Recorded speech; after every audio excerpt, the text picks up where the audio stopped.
Well, welcome. Thank you. I'm sitting with Ann Barkelew in California at a Page Society conference. Right. And it is Sunday, September 16th, 2007.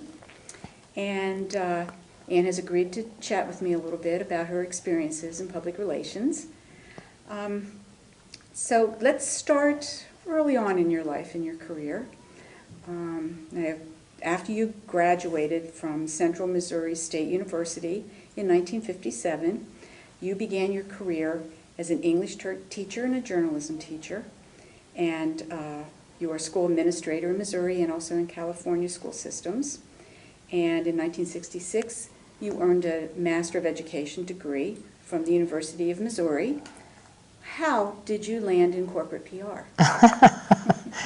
Well, I think to get my start in public relations, you have to go back a little before I graduated from college, because I really believe that I got my start selling cookies as a Girl Scout or calendars as a brownie.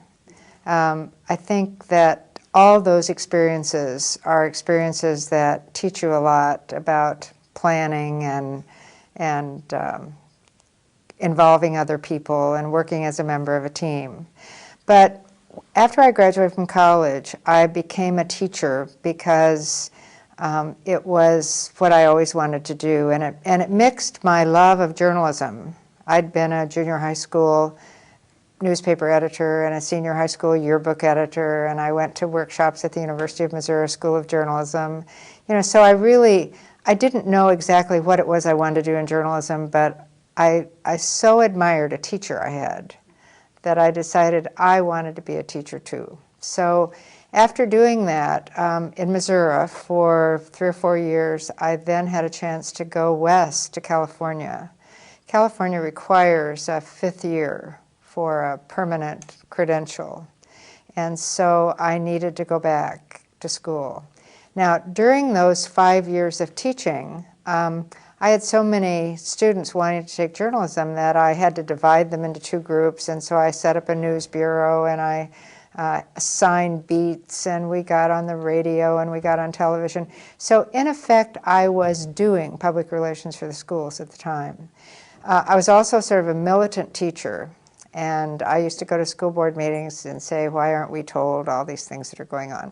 So when I took a year off to get my master's degree, I audited a course in school public relations, and I was absolutely amazed to learn what you can do on purpose to help people understand more what's actually happening in the world around them.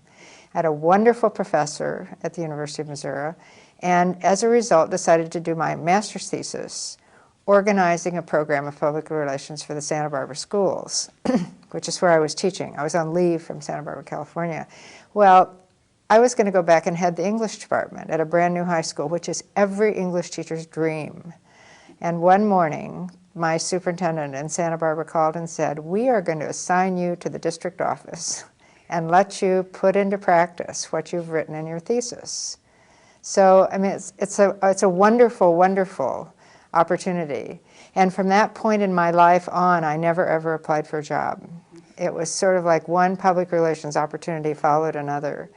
But in Santa Barbara, we dealt with the closing of schools that weren't earthquake safe. I learned to wheel and deal. Then I had a chance to go into Los Angeles to help them decide what kind of public information program they should have in their school, in the Los Angeles County schools, and designed a program for them, sort of out of the goodness of your heart kind of thing, and ended up being offered the job. So I went in and I took that job. And that was my first experience with PRSA.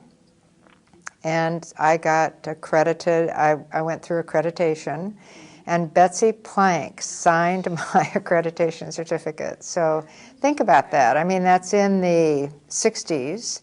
And Betsy, there weren't very many women in the field. And here she was signing it. So that was a real highlight. While I was in Los Angeles County, we dealt with declining enrollment, court-ordered desegregation of schools, legislative mandated collective bargaining for teachers with vicious strikes, And I learned very quickly that it's a lot easier if you have done some things ahead of time to try to avoid these crises in the schools. So I was on a plane going back to talk to someone somewhere about collective bargaining in schools, and I sat next to a man from Munsingware. And he was really interested in the fact that schools had public relations people. And so as I told him about it, and I told him about closing schools, he said, you know, we have to close half of our plants, and we really don't want the unions to come in. Do you think you have some advice for us? And I said, you bet I do. And so I flew back later and met with the people at Munsingware and told them what I thought they ought to do. And they said, well, would you come back and help us do it? So for 6 months, I went back to work in Minnesota at Munsingware and ended up staying. I discovered I loved the seasons again. So I guess, and while I was at Munsingware, then they called from Dayton-Hudson one day and said, we have a job we'd like to talk to you about. So I'm really fortunate that I've had such incredible experiences.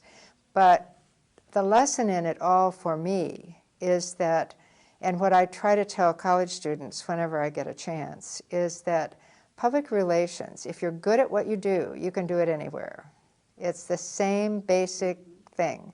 A school principal and a store manager and a plant manager are exactly the same. You know, the superintendent of schools is not a great deal unlike the CEO of a company. And you're dealing in the court of public opinion. In fact, sometimes I think public sector public relations is harder than private sector or corporate public relations.